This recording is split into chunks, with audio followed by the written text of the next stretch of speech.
Federal government suspends planned birth of Nigeria Air till further notice. Rampaging floods submerge 5 communities in Agatu and other parts of Makurdi. In international news, dengue fever infects 59,000, 69 dead in Thailand. And in sports, Amaju Pinnick re-elected as NFF president.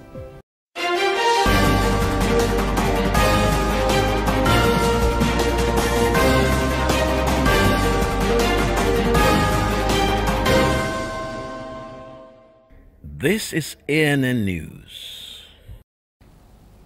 I am Olajumoke Olatunji.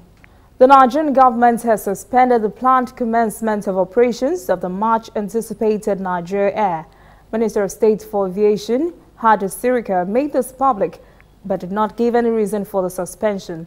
The federal government had unveiled in July the branding of Nigerian Air and had set a kick-off date for December. Aviation sector operators expressed doubt at the time that a proposed national carrier would actually be viable. They criticized some of the measures put in place to achieve this goal, but the federal government argued the measures were formidable enough to fly the proposed national carrier. Now we know better. 5 communities in Benue State have experienced massive flooding on Wednesday. Agatu communities and some parts of Makurdi were not spared by the rampaging floods. Rice mill and other settlements on the banks of River Benue were also affected. The state's emergency management agency said the state government has taken proactive measures, including setting up a committee to sensitize the people on the dangers ahead. The agency said the campaign is intended to encourage residents to relocate to safer areas. Reports say the latest water level at the River Benue had risen to 11 meters, barely 1 meter to its maximum level. The same level caused flooding in 2012. The Emergency Management Agency says there are centers being made available in the states, including the international market, to accommodate displaced persons. Echoes of joy and relief in Abia State. The federal government has handed over the flood and erosion control project to the people of Ikwano local government area. This is the second flood erosion control project in 6 months. Minister of State, Ministry of Niger Delta, Claudius Daramola, said this was among 26 ecological intervention projects approved by President Buhari. Ikwano residents say this is a historic project so dear to the community. The federal government has directed that Nigerians must begin to use the national identity numbers by 1st of January 2019. In order not to face the wrath of the law. It has approved an immediate implementation of a strategic plan to enroll Nigerians and legal residents in the Digital National Identity Database. It will also allow issuance of digital identity cards to all Nigerians to give the country a credible and robust identity management system and also reposition the country's status in the global economy. President Buhari has ordered Inspector General of Police Ibrahim Idris to stop investigation of PDP governorship candidate Senator Isiaka Adeleke, who is billed to contest in Saturday's elections. The police summoned Adeleke and 4 others on Wednesday to the police special investigation panel for arraignment in court. Adeleke was to face a charge of examination malpractice, criminal conspiracy and impersonation. The president had ordered a halt to the investigations until after Saturday's election. Senator Adeleke had earlier made a cautionary statement that he registered for the 2017 NECO examination as an internal student in the school but did not sit for the exam. The Kano State Assembly has confirmed former Commissioner for Agriculture Dr. Nasiru Yusuf Gawuna as the new Kano State Deputy Governor. Governor Umar Ganduje forwarded his name to the State Assembly on Monday, and his appointment was confirmed on Wednesday. Ekiti State Governor-elect Kayode Fayemi has set up a 37-member inauguration committee that would be responsible for organizing what he hopes would be a hitch-free ceremony to bring in the new administration next month. This committee will also liaise with officials of the outgoing administration and relevant agencies for proper coordination and handover. The committee members are to develop a framework for formal communications with relevant agencies and stakeholders. They will also design and carry out a comprehensive assessment of facilities and will thoroughly supervise the inauguration events. The Nigerian Navy has warned all suspected oil thieves and other criminal elements in the Niger Delta region to desist or face stiffer sanctions. The flag officer of the commander, Rear Admiral Saudu Garba, read out a riot act despite lauding the reduction in crude oil theft and illegal oil refining in the region. He says more needs to be done. Garba says new strategies adopted by the command were responsible for the decrease in cases of oil theft on waterways. He warned that the military would not condone any atrocities in the region. The Presidential Task Force in Apapa Gridlock will start on Monday to impound errant and idle articulated vehicles on Lagos bridges and roads. The task force chief, Commodore Okon Eyo, said the measures only apply to non-compliant drivers of either tankers or trucks. Eyo said this measures took some time because holding bays to accommodate the trucks and other modalities needed to exist. Some of the proposed measures are to decongest the roads, monitoring the operation of holding bays, parking instruction, and management of disabled vehicles.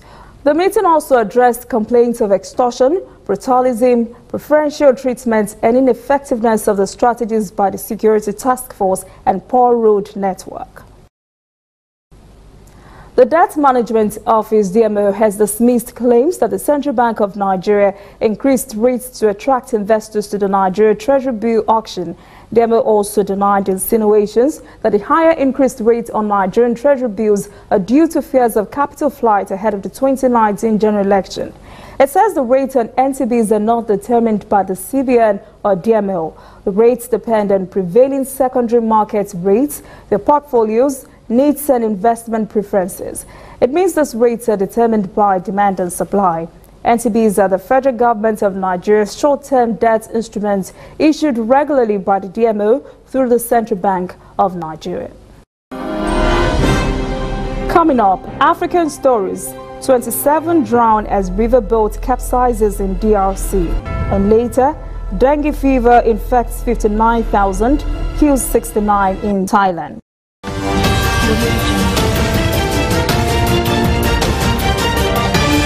You are watching ANN.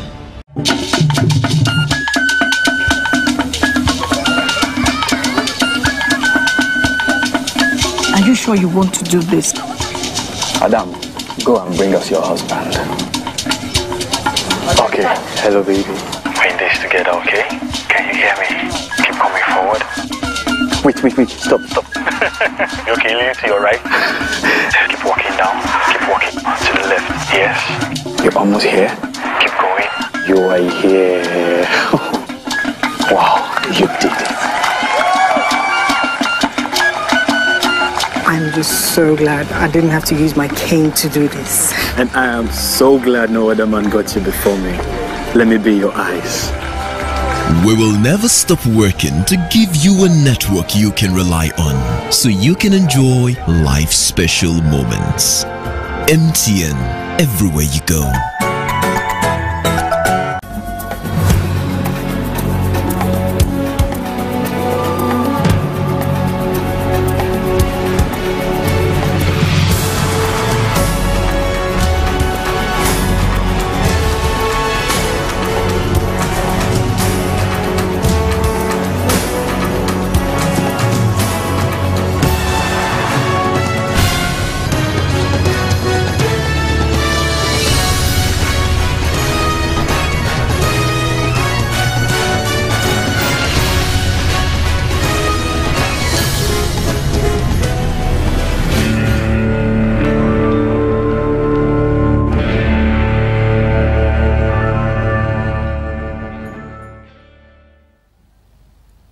Welcome back. This is ANN News. Now we'll go around Africa.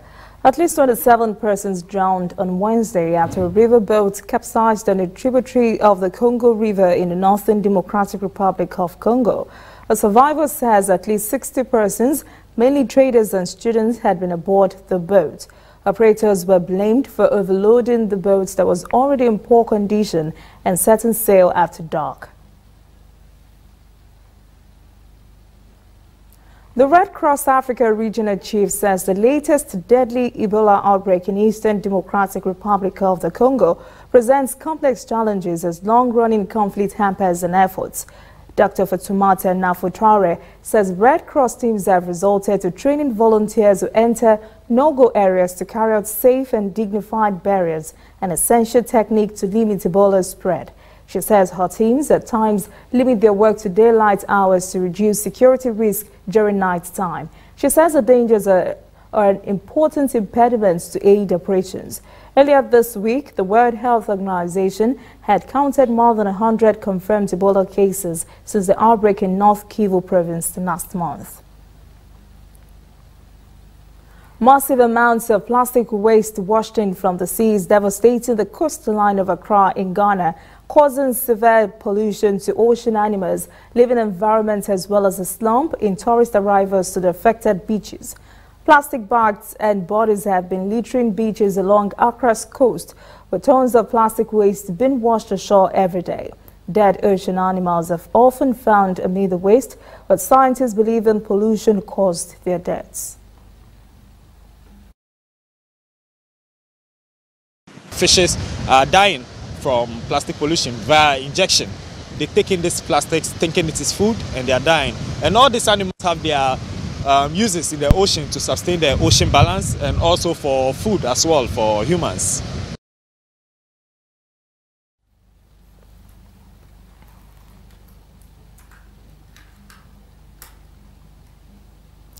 Local hoteliers say volunteers are working daily to clean up the mess in a desperate attempt to curb pollution at the beach. Humans.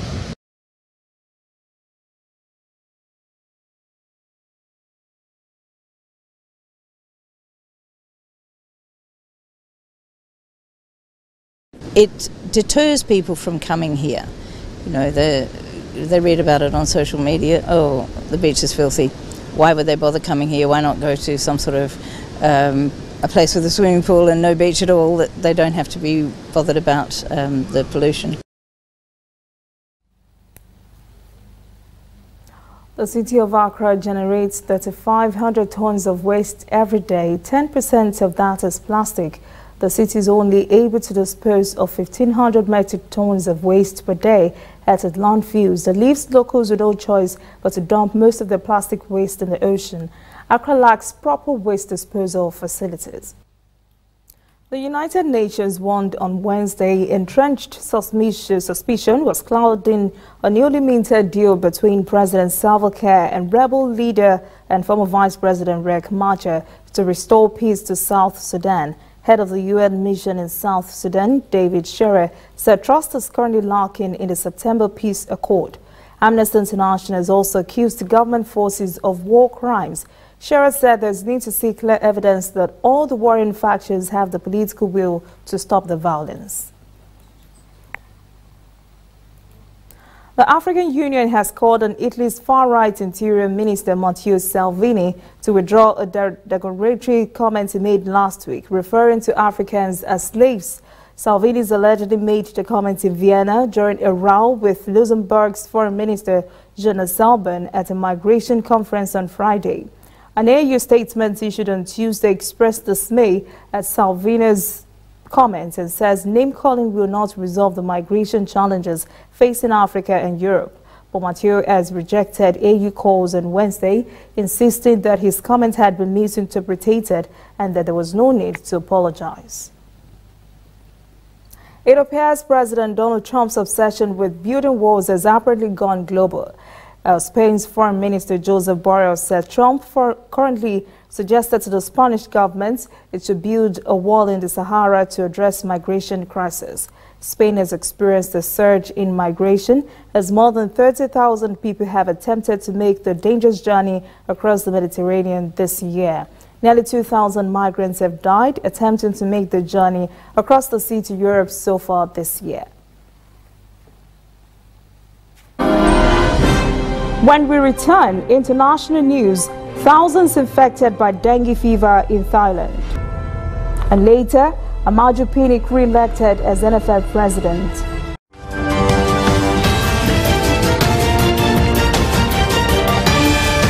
watching ANN.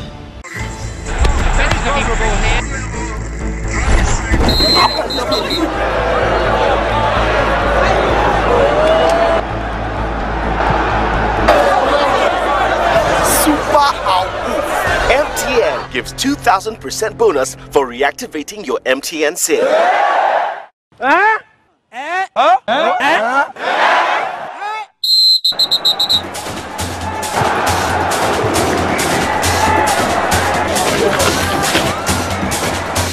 That's right. If you haven't used your MTN SIM for 45 days or more, recharge now and get 2,000% bonus. That's right, 2,000% bonus for your first recharge of every month.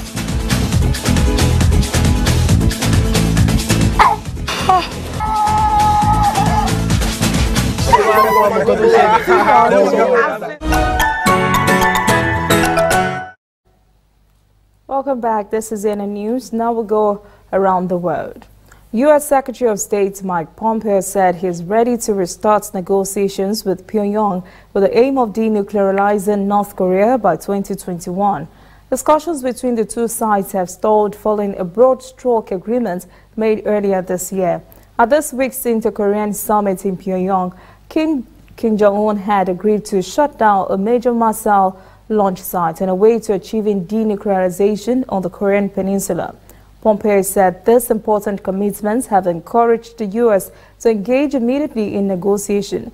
He said these negotiations will do a great deal to transform U.S.-North Korea relations and to construct a lasting and stable peace regime on the Korean peninsula.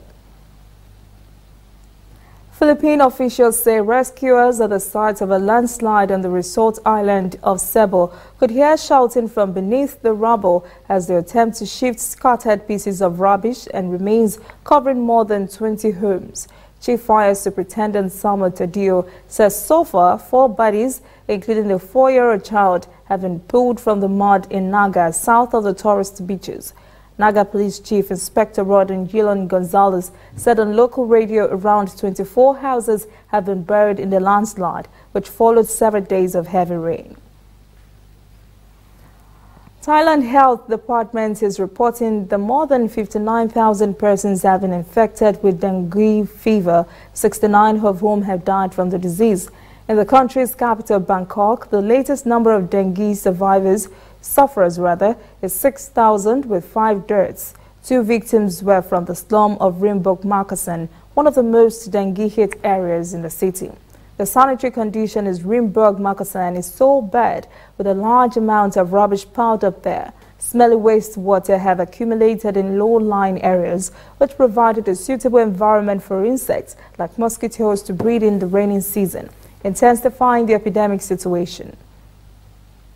รัฐบาลทุกสิ่งอย่างเขาก็ช่วยหมดนะก็หัวหน้าเขตก็มาดูหมอก็มีมาดูมาช่วยเหลือประชาชนแล้วก็คือยุงมันเกิดจากว่าสิ่งสกปรกอ่ะแต่เดี๋ยวนี้เขาจะทำดีขึ้นนะให้ทุกบ้านทุกครัวเรือนเก็บสิ่งสกปรกเนี่ยเอาไปทิ้งแล้วต้องช่วยกันถ้าไม่ช่วยกันเขาจะดูแลตลอดเขาไม่ทิ้งเขาเราก็ขอบคุณเขานะขอบคุณเจ้าหน้าที่ทุกคนทุกฝ่ายที่ช่วยเหลือ